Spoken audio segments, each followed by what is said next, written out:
Thank you. Okay, great. I'll go ahead and call it to order, and if our chair joins us, we'll hand him the mic. So we'll begin with roll call. Let me pull up my roster here. And remember to please tell us the city that you're attending remotely and the city and county. So Jester. Good morning, Douglas Chester, attending remotely from the city of East Lansing in Ingham County. Mayor Pro Tem Greg. Here, attending remotely from East Lansing and Ingham County. Rosecrans. Kruger. Yeah, good morning. Attending from East Lansing, Ingham County. Watson. Sudal. Ballline. Here, attending remotely, city of East Lansing, Ingham County. Muth. And Quinn. Present, attending remotely from East Lansing, Ingham County. And Hackney.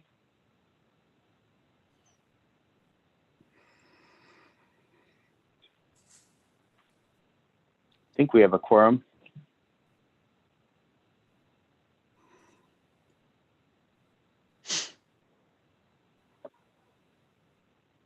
We have 5 out of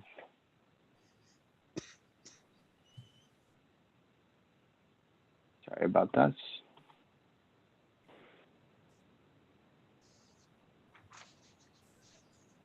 believe we have 5 out of 10, if I'm not mistaken.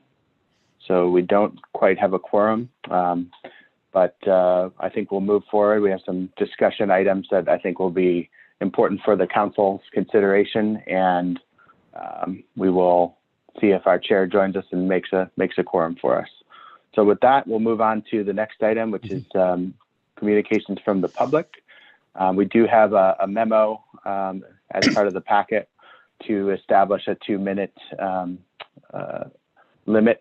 time limitation for members of the public.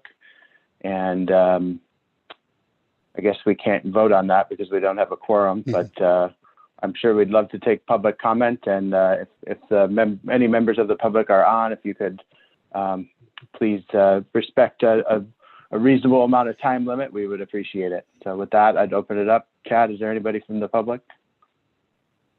Yes, currently there's one caller in the queue. Caller with 963, you'll be unmuted and given two minutes to speak. Caller 963, you have been unmuted. Your 2 minutes begins now.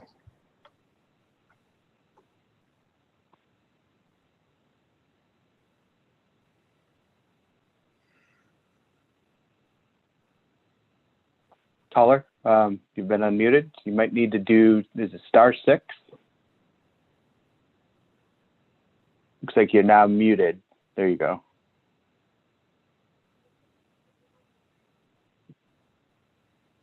You look unmuted on our end.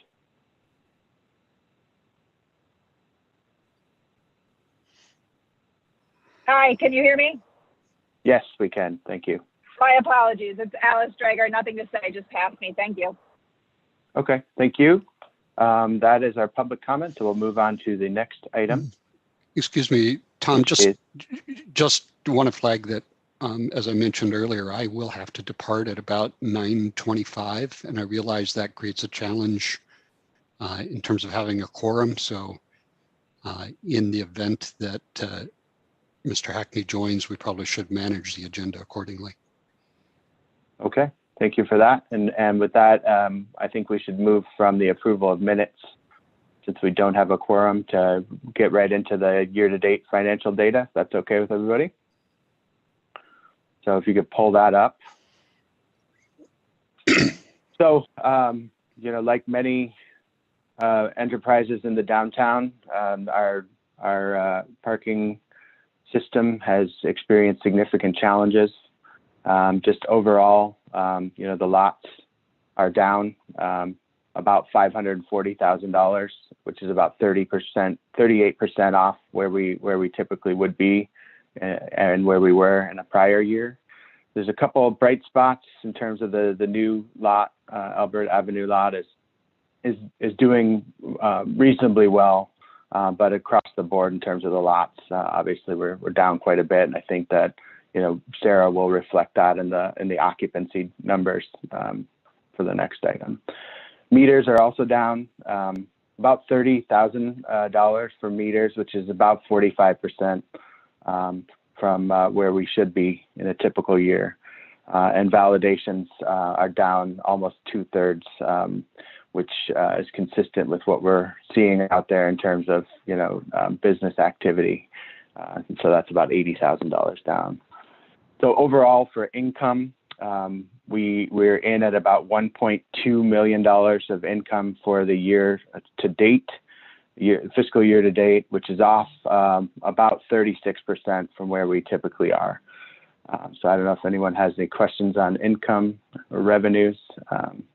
Not, I can move to expenses. So in terms of expenses, we have been able to tighten the belt. As we know, we're in a pandemic crisis situation. We've obviously made some adjustments to the workforce. We have a retiree who left. We've been holding a position to try to get some staff savings there. We've also had some limited staffing in terms of ambassadors. So overall, wages are down about 20%. And that's between full-time and contingent. Personnel costs are down about $50,000, which is about 17%. And also we have expenses related to revenues such as credit card charges and so forth. Those are obviously down as well. The Bailey land lease, we were able to renegotiate that, and we have experienced a savings there. As we move forward with that lease, we'll need to, we're in a cost sharing situation at this point. And sort of the big issues, the capital costs, which I'm sure Caleb will get to in his staff remarks, we have essentially pushed those all off. So we're deferring maintenance and some big capital projects that's been able to really help our bottom line in the short term, but obviously, in the long term, that can have a deleterious effect as well. So overall, you want to scroll down. It doesn't look dire at this point in terms of our overall totals. We're showing at the moment a positive of about $167,000 between revenues coming in lower, but also expenses coming in lower. But that is not necessarily good news in terms of it being positive, because it's not reflective of some pretty significant debt service payments that we will need to make prior to the end of the fiscal year. If you look at the debt service column, we've made about $207,000 of expenses, but overall, we're expecting to have about $950,000 in debt. So when you factor that in, as well as sort of where we would be in a typical year, which is a positive $600,000, that kind of gives you the sense that we're off pace between $600,000 and $700,000 from where we should be right now.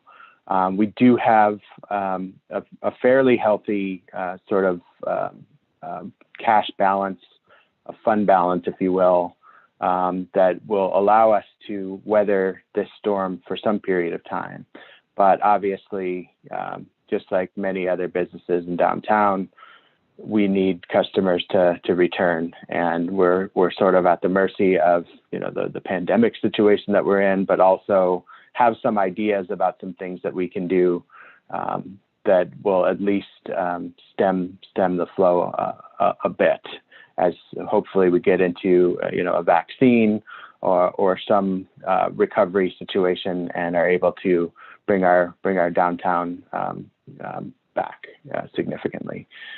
So that's pretty much the picture. I don't know if you want to go to so I can see the people again. So I can see if there's any questions.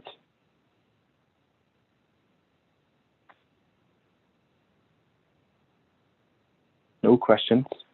So let's move on to the occupancy data. And I don't know, Caleb, or I would imagine that might be Sarah.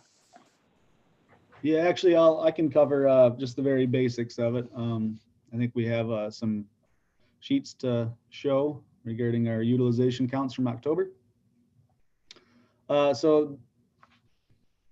In summary, basically, you're looking at the top section here. The top box shows 2019 peak time percentage. That was around lunchtime in 2019 was our peak utilization of our 3,186 spaces was about 54%. So that's obviously not great utilization to begin with. You usually want to operate a parking system around 80 to 90, preferably around 90% occupancy. We are now for 2020, we're at peak time occupancy of about 39%, which you can see is around dinner time, the 6 to 9 time frame in the evening. And that was our last counts that we conducted this last month of October. You can see on the right of that rectangle, there's a 10-year average number of vehicles. And you can see that has fluctuated over the last 10 years, the average throughout the day. But you can see that the meat of the day is in negatives from 2020 compared to the 10-year average. As we scroll down here, you can see Monday, Tuesday, and the rest of the days of the week, what the percentages are throughout the different throughout those different days. And you can see that the percentages are everything's down with utilization. So that's basically where we're at with utilization. Any questions regarding parking system utilization? I don't know if there's enough data to show if the 15-minute grace period is having any effect. Is it just so different from usual that we can't make any short trip data projections? There's not any sort of comparison because we're in such an odd scenario. What I can give everybody is a little bit of history on how we got to where we are. Leading into March, the parking system had a 5-minute grace period. Grace period is basically in the gated facilities. You pull into the lot, and if you leave during that time frame, that it would be a free charge. So going into March, when COVID hit, mid-March through May, we ended up having free hourly parking. We opened the gates in the gated facilities, and it was free hourly parking for those 2.5 months. That was obviously for last fiscal year was a huge financial hit, but was a necessary step to take. To get things back operating again, we went into June, 2 hours free parking for the month of June. And then for July through mid-August, we implemented a 30-minute grace period. So back to the grace period where if you're in and out of the gated facility under that time frame, your charge is free. And then transitioned from mid-August until now, we've been at the 15-minute grace period, which is, I know was something Parking Task Force had wanted to get to prior to for our last Parking Task Force meeting. So now we're at the 15-minute grace period. And there are not intentions of obviously trying to take that back by any means. So, but that's where we stand right now. Thanks. Okay, any other questions for parking folks? All right, let's move on to the next item then, which is staff updates and ideas for consideration. All right, that'll stick with me. So basically we have gone through several different ideas here. We're trying to brainstorm obviously anything possible to help the operation. As Tom had mentioned, we have deferred even basic, we haven't been able to do our annual window washing, our deck wash downs, our drain wash downs. The deck wash downs and drain wash downs, we're going without those obviously impacts the facilities. And we deteriorate drains, we deteriorate concrete, and the longer we put those kind of wash downs and preventative maintenance items off, the worse situation we're in. Even stairwell washdowns and deodorizing, we did that monthly in past years. We've just transitioned to spot cleaning for now. And we had a $500,000 capital repairs project that we had on the this fiscal year's budget for this upcoming summer. And that's sealants, that's caulking and concrete sealant and concrete repairs, drain repairs. And we had that planned for this year. Obviously, we were having to defer that. So everybody knows, and I'm sure most are aware, that anytime you defer a repairs project like that, the expenses the following year or whenever you get a chance to do the project increase substantially, and the deterioration of the facility increases as well. So the longer we put that kind of stuff off, the worse our facilities, the worse shape they're going to be in, and customers aren't going to like that experience, and facilities turn unsafe and not pleasant to be in. So we want to obviously avoid that. Obviously, we're in a situation right now where we can't. So we have to defer to a certain degree. Some ideas that we have for getting some more revenue coming in. I know we talked about moped permits in the past. This isn't going to be a huge influx of money, but if we implement a parking permit for mopeds in the downtown, like MSU does, maybe $50 for a school year, have it be for our fiscal year, which would be July through June. Something like that would at least be a little bit more revenue coming in, and helps us to hopefully control moped utilization in the downtown as well, which has become an issue for some. Bailey Lot 11, we don't currently sell permits in that facility. That's the surface lot behind basically Peanut Barrel area and by Wild Goose Inn. We were thinking that since utilization of that facility is less, for hourly parking, there would be some flexibility there to possibly implement some permit parking, establish a permit rate for that facility. There has been some interest from the hub, for example, still looking for parking. So that might help us get some more revenue coming in there. Also was considered, we have division garage is very underutilized.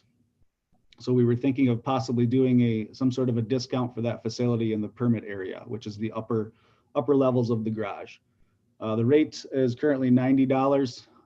So it's up for discussion to figure out if that's something we should try. The risk you run is that you do a deep discount in one facility, you could end up cannibalizing your own rates and your own revenues. So people might just bail from another facility and go get a permit at division garage. But we're open to try anything at this point to hopefully get more people coming downtown and utilizing the parking system.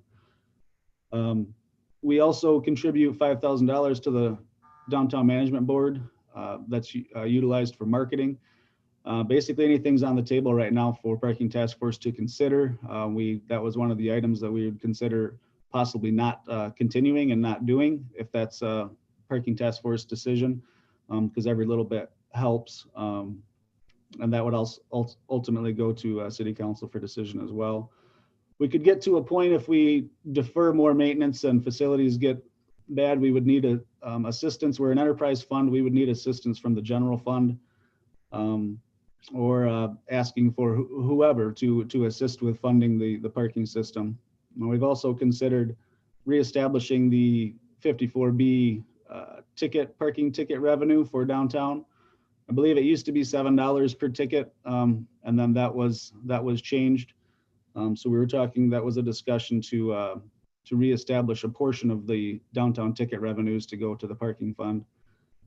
Other options were obviously other uses for facilities. We have a winter market that's coming up. That seems pretty cool for MAC garage underneath the Marriott, where you're going to utilize the bottom level of that garage for a winter market. So there's been some neat painting that's been done by some volunteers and some city staff to activate the space. So that'll be pretty neat, and we're hopefully going to establish some parklets downtown and some other cool things to hopefully get more people to come downtown in a safe manner. Last one we were thinking about were other storage options for facilities. For example, there's a company called Stowit, and Sarah has been in contact with them to figure out other uses of facilities like storing people's boats, storing their cars, storing anything that you can think of, just to figure out how to get some more revenues to come in. And like rental car companies. Sarah had been in contact with thrifty enterprise, a few companies to see. Sometimes they need to store fleet vehicles. So we're reaching out and trying to figure out other uses of the facilities to hopefully bring revenues up. Those are basically the ideas that we've come up with for now. Open to more brainstorming and more discussion. Great. Would love to open it up to any committee members who want to opine on any of these ideas, or if you have any others. Mayor Pro Tem Greg. I did have a question about the mopeds. I know we've got mopeds using the parking garages now, especially like in the residential areas. Is a in garage moped permit different than a regular vehicle permit? So what the brainstorming so far and what we're seeing that MSU did, it would basically be you get a permit to utilize any parking space in the downtown. So we designated parking area for mopeds. We have some of those in downtown as of now. So maybe we would paint the stripes a different color than white or yellow or blue, like as ADA spaces. Pink right now we're using for the temporary curbside pickup zones. Maybe we would find some other color and stripe those, and you get a $50 permit. Make sure you park in designated moped parking area, and that covers you for the year. And it also hopefully would help us cover the expenses of the paint and making sure the signs are proper and that kind of thing. And that would be, I guess, can you talk about the mopeds that are currently being parked inside the garages? Yeah, they park in moped parking areas. Some just park in parking spaces, but there's currently no revenues coming in from them. They just utilize the parking facility and don't pay for the utilization of the facility. Okay, so there's currently no such thing as an in-garage moped permit. There's no moped permit at all. Basically, there's a ordinance for downtown that you can park at any bike rack or designated moped parking zone in the downtown, but you cannot ride you're not supposed to ride your moped on the sidewalk, but obviously everybody still does. Obviously everybody does. I guess I think that's a great idea. I didn't realize that we weren't charging for inside the garages, so I think we should definitely do that for sure. There's an increasing number of those. I'm sure those people would not be delighted with that change, but yeah. Whatevs. I would not be thrilled to see permitted moped parking taking up bike racks permanently. We already, I feel like, don't have a great coverage of bike racks downtown. I'm actually, I guess I'm not fully opposed to mopeds using bicycle designated parking, but if it's going to become a storage situation where they're there indefinitely, then we might have to address that aspect of allowing mopeds at bike racks, or maybe we could make bike rack adjacent parking areas that are specifically for the mopeds, so that they're not taking up the the grab and go spaces for the bikers. But yeah, I think that would be I think it's an official ordinance. I don't know. We would have to check into that of what it allows for moped parking at bike racks right now. So maybe that could be an adjustment to the ordinance, that then we stripe a rectangle of this whatever color we choose next to bike racks or in designated areas around town. Yeah, that's my only fear with that, is that it would interfere with bike rack utilization. But I think yeah, definitely in for charging for moped parking. It seems like a lot of our young residents are choosing that option instead of a traditional vehicle.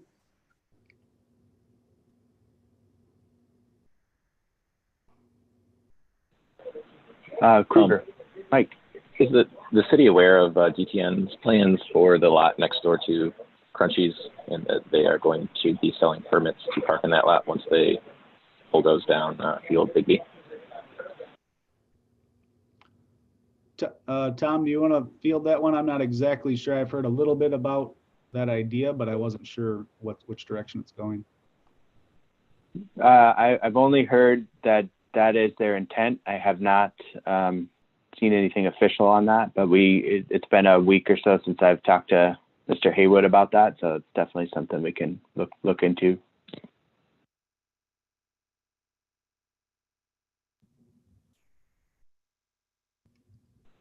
Adam. Yeah, Caleb, you had mentioned, maybe adjusting some rates at a few locations. Do we know that cost is a barrier to people parking in the garages? We are not positive of that. It may just be that less people are working downtown. Obviously, there was like Charles Garage, for example, had a lot of business users. That lot has dropped off as well as Division Garage. So it may just be because of the pandemic and so many more people working from home and less people going out and about and doing things. So it would be a trial type of thing. So what our brainstorming was is that we would try something like that at Division Garage for 6 months or something and measure what we think is happening. Do we get a bunch of people using it, or do we still just stay stagnant and it doesn't draw anybody? So it would just be like a trial type of assessment. Okay, thank you. Yeah, and I think the idea is that the division, especially the upper levels, is very underutilized. So if we can come up with a really low price that might move the market, might entice some folks to park in the upper areas, we might get some new money. We also might be able to create some space in some of the more frequented garages like Grove, and be able to sell those at a higher price. It's kind of the thought process, but this definitely would be an experiment.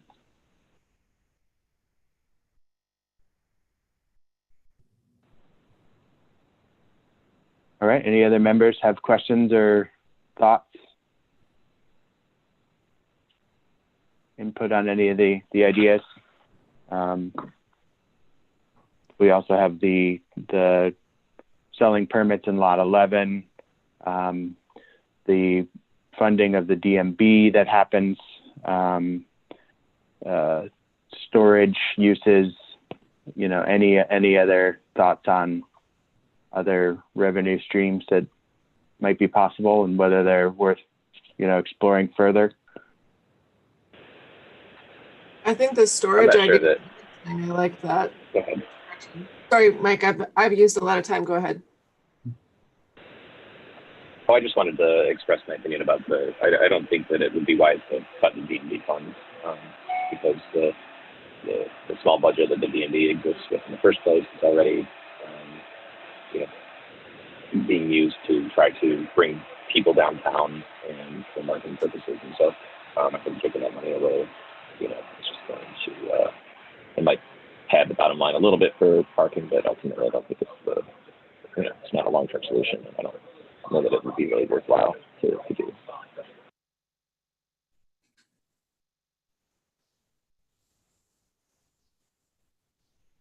I'm a little bit leery about jumping into permits on our last remaining large surface lot, just because I know that one's not utilized quite as much because it's on the east side of downtown where there's a slightly less density of businesses.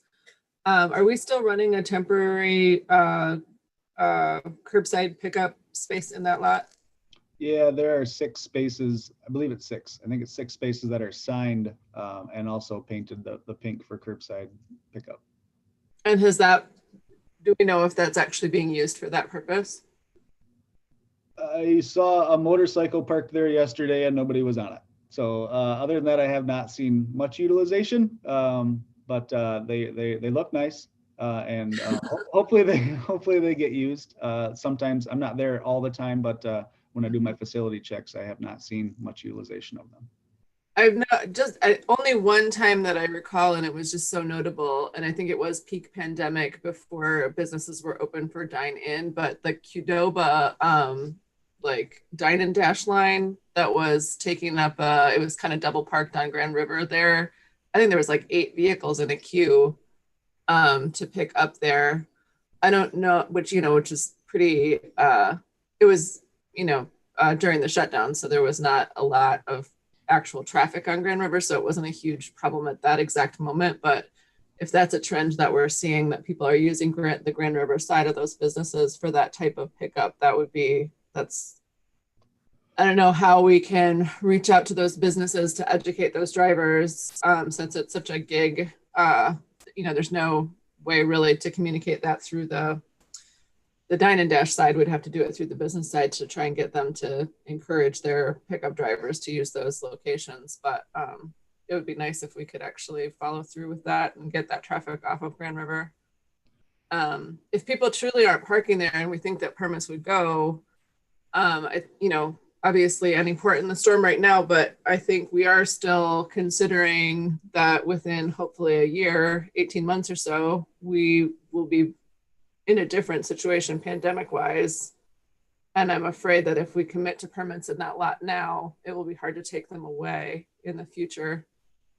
So that would, I think of the ideas that were tossed around today, that's the one that I'm a little bit leery of. Just because it's really our last remaining surface lot that is of any decent size. Yes, and that one thing to note as well is that division garage is half a block from there, and that's highly underutilized, and it has permit availability already in it. So if somebody's not willing to walk another half a block to get a parking permit, then establishing another permit zone might not be a long-term solution.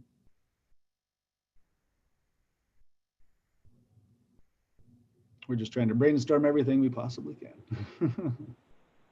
That's certainly a good point too about, kind of creating an entitlement, even though any permit that we sell, is not a permanent license. It goes on a month-to-month basis, and it can be canceled or moved to another lot at any time. The reality is people come to expect that that's going to exist, and it becomes sort of a customer service issue for us. And obviously we don't want angry customers in the parking system. So we try to avoid those situations. And that's part of the challenge here, is trying to figure out how to best balance all those forces. Any other comments? Adam.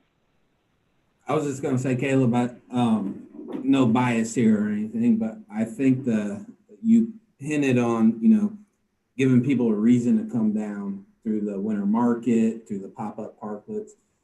I think that's really, in my opinion, we should really focus on strategies like that are going to draw people down, especially during the pandemic, because with curbside pickup, delivery, capacity limitations in restaurants and bars, people are just getting things delivered to their house, or they're doing curbside pickup. And if we can focus on these strategies that are going to draw people down, and give them a reason to come down, park, get out of their car, and do something, I think that's really going to help with our revenue issues right now, revenue challenges. So if you need any more brainstorming behind that, I'm volunteering. Yes, for sure. That's a good point, Adam. Go ahead, Caleb. Sorry. Yeah, I know I've mentioned this before, is that parking is definitely a factor. Obviously, our rates are quite affordable as other parking systems go already. Parking is definitely a factor, but ultimately businesses are the draw of any sort of area. So and other things to see and things to do.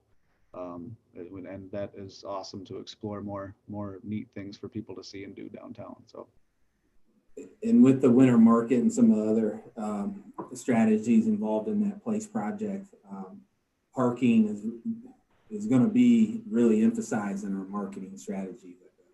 If the winter market comes to fruition in the Mac garage, then we're going to promote and encourage people to park in this lot and walk over that. Lot B, lot C, whichever lot that is, but we're really going to promote and encourage and just inform people where they can park to come down and enjoy those activities.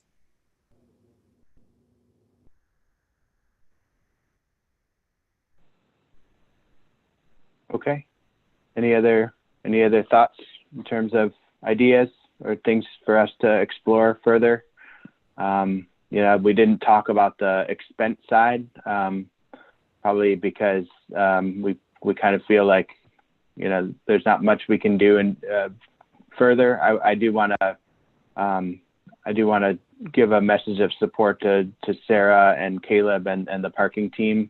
And one thing the parking task force should really know is that losing a critical member and not replacing that person, and the limited staffing we have to operate the facilities lately puts a tremendous extra burden on all the parking staff. And so they're doing really a great job keeping it in order and making really tough decisions. And so I want to really give you guys a message of support and make sure the Parking Task Force is aware of, you know, how hard you guys are working to keep things going.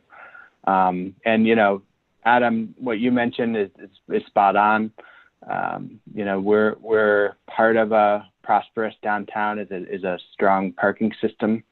And it's also one where people will want to park, you know, because it's clean, because it operates well, because when they press the button, when they have an issue, you know, they can experience good customer service. And those are the things I think that keep Caleb and Sarah up at night, because, you know, we can only cut things so far before those situations, you know, cleanliness, good lighting, good customer service start to deteriorate. And once they do, as I believe we've experienced in this system before, it gets much harder to pull out from that situation.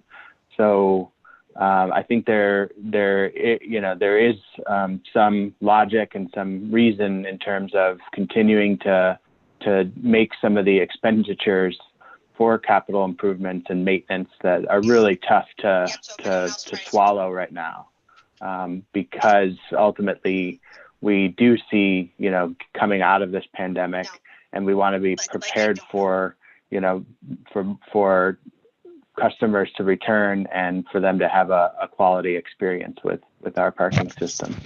So those are the things we really got to try to balance. And Lindsay, I'm going to go ahead and mute you. Sorry about that. Okay, bye. Well, I actually can't figure out how to mute you right now.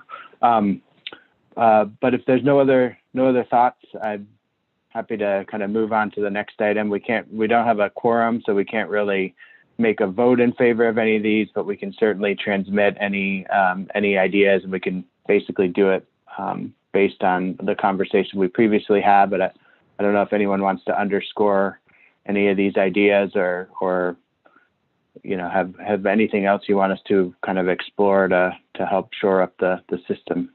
Be happy to take your thoughts. I wish I had something for you. It seems like you guys have been pretty rigorous and imaginative in terms of figuring this out. But yeah, if I had some great idea, I would definitely share it with you. But fortunately, it seems like you guys have been through most of it. Thank you. I just want to Mr. Kruger? echo that as well. I just want to echo what Jesse just said too. I think that you guys are doing a good job in trying to problem solve and come up with stuff.